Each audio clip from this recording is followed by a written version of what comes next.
It does look like physical activity might have at least some effect on symptoms of depression and potentially anxiety as well.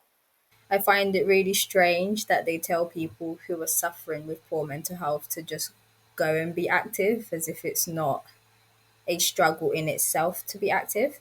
It's certainly something that's missing from the evidence base now is how we best get people to engage in activity that's meaningful for them.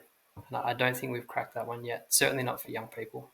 There's a lot of unregulated mental health apps out there, which could really be quite dangerous. Welcome, Whatever Works, Movement and Monitoring. Introducing our guests, Alan Bailey, Fiyory Ghezae and Annie Walsh. Hi, so I'm Alan. I work at Origin and the Centre for Youth Mental Health at the University of Melbourne, where I coordinate the evidence mapping team there.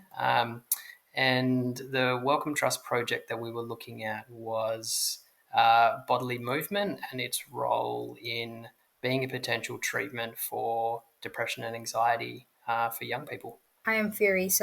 I've got lived experience of mental health conditions. I'm also a personal trainer who focuses on mental health and a PhD candidate. So hi, yeah, I'm Annie Walsh. I'm a postdoctoral researcher and senior project manager at King's College London IOPPN.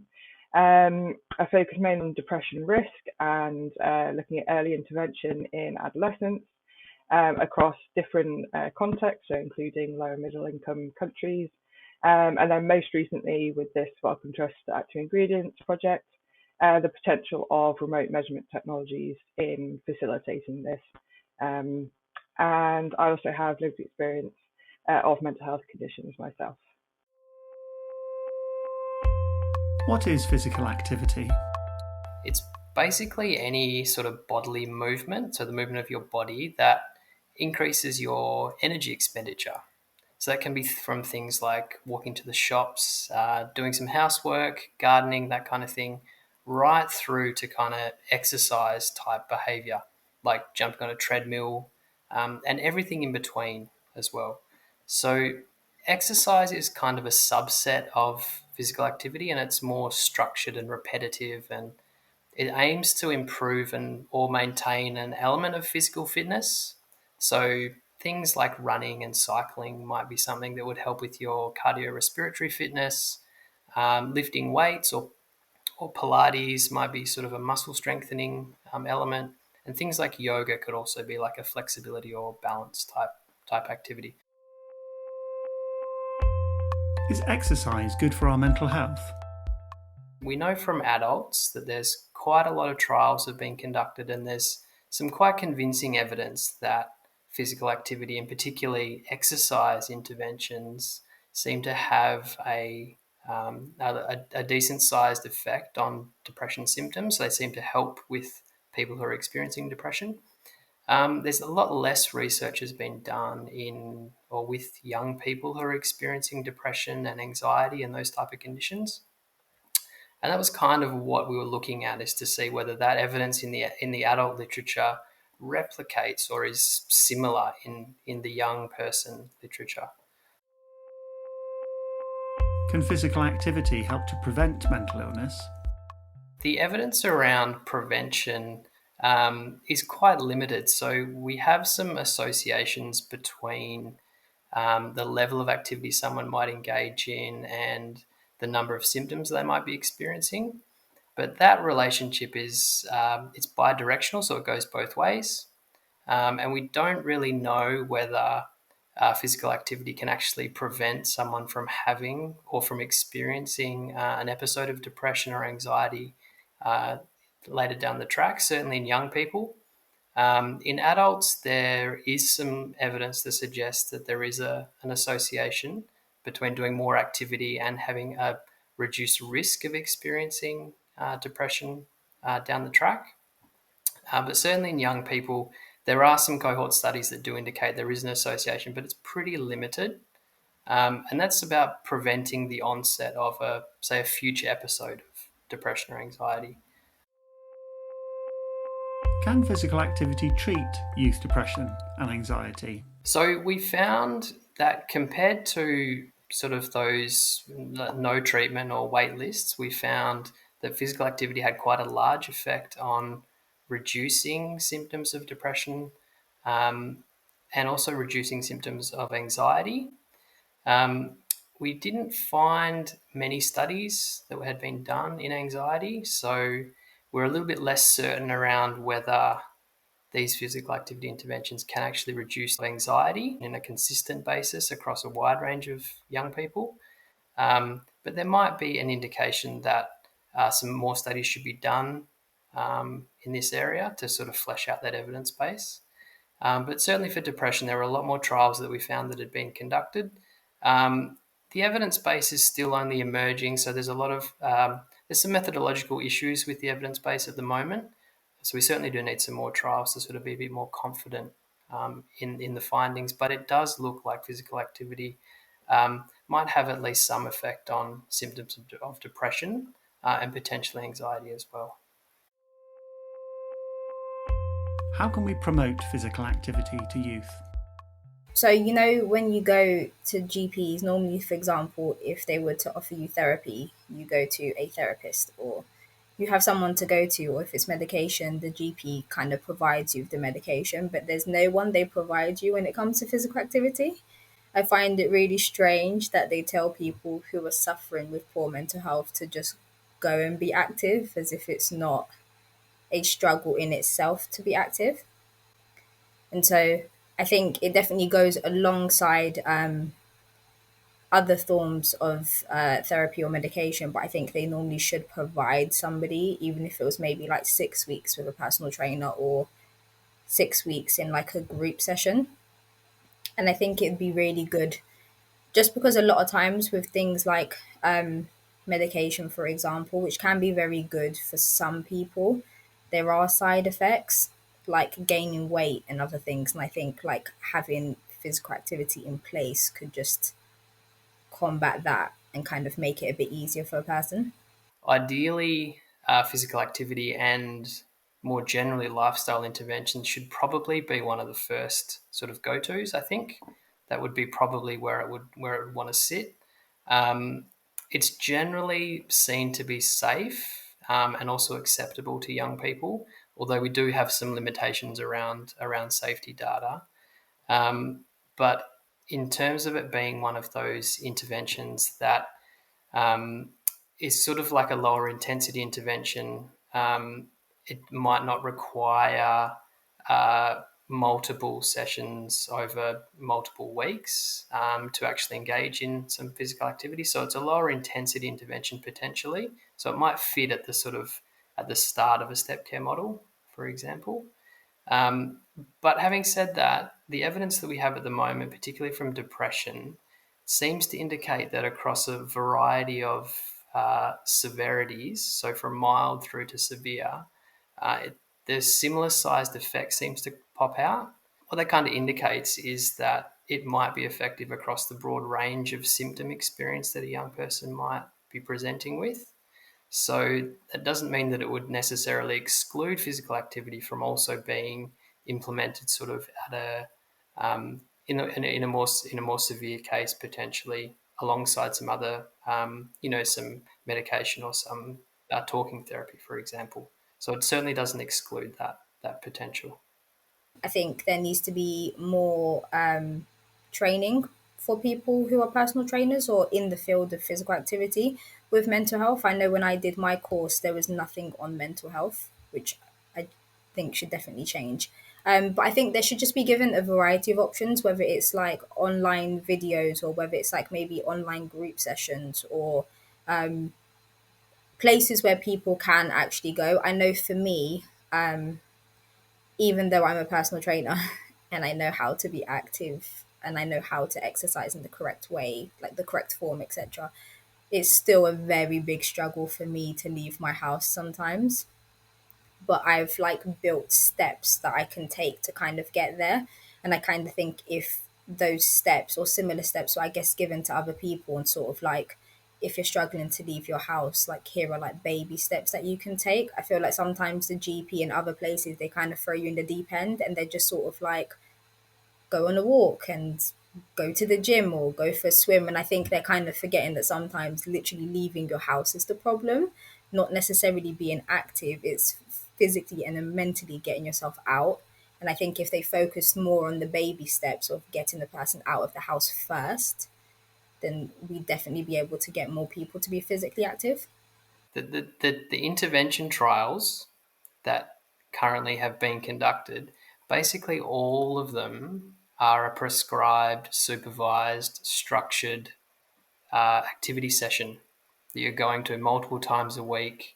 You know, there's an exercise educator there of varying sort of quality or experience, but that's the kind of structure of these interventions, um, which is a bit in contrast to what our lived experience experts were telling us they wanted. So the things that they were talking about was wanting preference and choice around what they could do, when they could do it. And it was very much more of a physical activity focus than an exercise focus. And there's a good distinction there to make as well. So it looked like that was really important. So there is this distinction between, we just tell the population that they need to be meeting physical activity guidelines and they'll get all these benefits, which is, it's an aspirational thing, and that's completely fine, but that's not suitable for everybody. And I think we have to realize that that's not suitable for everybody, and we have to start thinking about what are the factors that are going to be important for people if they're experiencing depression or anxiety. And if a function of experiencing those things means that it's difficult to get outside, that's what our interventions have got to be about. Does physical activity have any adverse effects? Of the studies that we looked at that had looked at these interventions, nearly 80% of them had not reported on any kind of adverse events that might have occurred. So we don't know if they even collected that information, and if they did, they certainly didn't report it. So it's a real shame. So it really limits our ability to kind of confidently say, yes, this is a potentially safe intervention, or no, it's not. But we do know that for certain groups of young people who might be experiencing, it might be sort of an emerging eating disorder, or some subthreshold symptoms, so some concerns around body image, for example, where exercise behaviour might be a maintaining factor. That's just one example. We may need to offer some more screening or support. All those interventions might not be appropriate at all. So we kind of need to pull back and say physical activity is not something that we should just be giving to everybody and promoting to everybody. It might not be appropriate for some people, and I think we should be aware of that. But the bottom line for sort of youth depression and anxiety is we really don't have enough data at the moment, and that's kind of across talking therapy and also medication as well. We need a lot more data on the impacts of these interventions, certainly whether there are harms or not. Do we know why physical activity helps people with depression? It's a $1 million question, I guess. Short answer is we don't really know. It's likely a sort of a really complex mix of the biological stuff, so things that are happening in our bodies and our brains, and psychosocial pathways too, so things sort of like in our mind or our environment. Some of those sort of biological hypotheses, there's a few around sort of neurogenesis. So that's sort of where physical activity might be associated with increase in neuronal growth in certain areas of the brain. And those particular areas have been implicated in depression and anxiety, so places like the hippocampus. So those are sort of, that's one particular biological one. There's also the inflammation hypothesis, so where physical activity, where sort of depression and anxiety actually are kind of being talked about as inflammatory diseases, which is a bit hypothetical, but they do see markers of inflammation in the sort of the peripheral nervous system of people who are experiencing these depression and anxiety. And physical activity itself might have an anti-inflammatory effect as well. Acutely, I think it has an inflammatory effect, but over a bit of a longer term, there might be an anti-inflammatory response there. So that might indicate maybe some of the biological reasons why we might be getting this kind of benefit. But there's also the psychosocial ones, which sort of are quite interesting.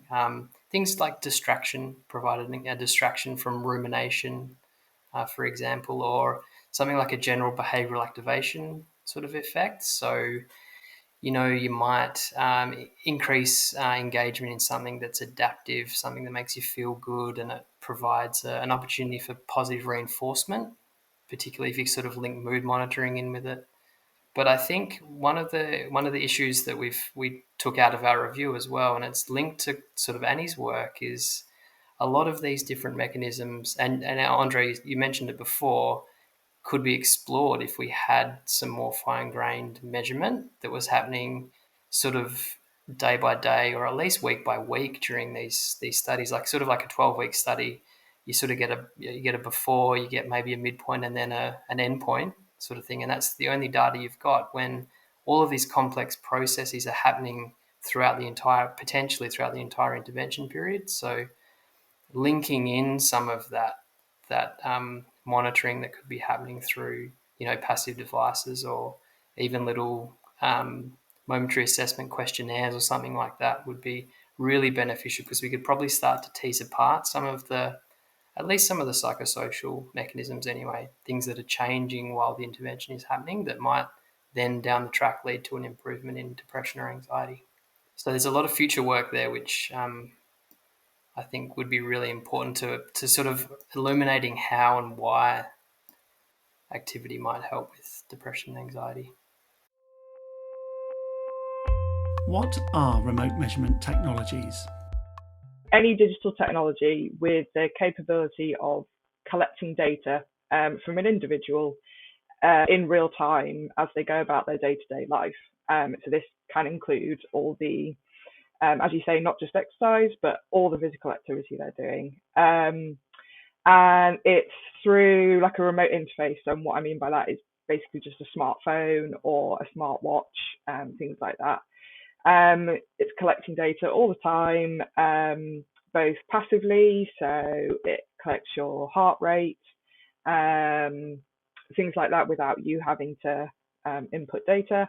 But of course, also you can download associated apps that go with your watch, and you can input mood logs, you can input how you're feeling that day, what you did all your activities that day, your exercise, everything. So in this way, the thing is they could be used to detect changes that could be relevant to depression, such as decreased mobility. And this could be used for anything from screening for depression, symptom management, and also the thinking is relapse prevention, but I really don't think we're quite there. What does your work tell us about remote measurement technologies? Because it's such a novel and interesting field, there's just so much research that hasn't scrutinized any of the kind of realist or ethical or potential harms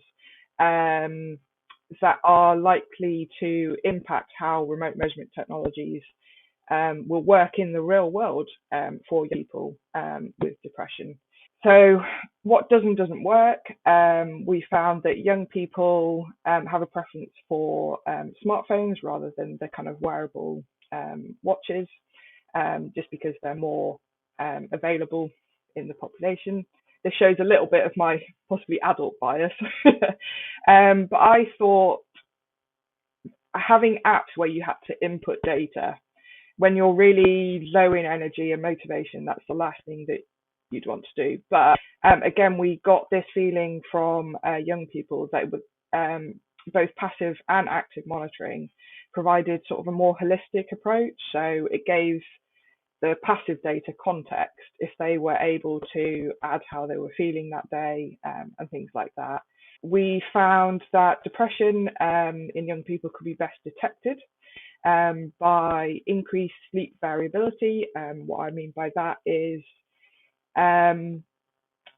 say one night you go to bed at 10 p.m, the next night you may go to bed at 6 p.m. It's kind of that changing of your sleep hygiene. Changes in mobility was a big one. So as depression symptoms got worse, people were found to have lower step counts, lower what they call Bluetooth co-locations. So that's getting out the house and your phone meeting other phones. And they also had changes in social communication. So this was both by their phone, so on social media apps, but also the frequency and duration of conversations outside. Of course, your phone has a microphone, although young people really weren't keen on that use of remote measurement technologies. So yeah, this had uses in the self-monitoring of symptoms. So let's use physical activity for an example. You could see, oh, my step count was low for today, perhaps tomorrow I'll try and increase it. There was a sense of also, because it was so data driven, being demotivated by it because, oh, my data's really bad. I may as well not bother and things like that.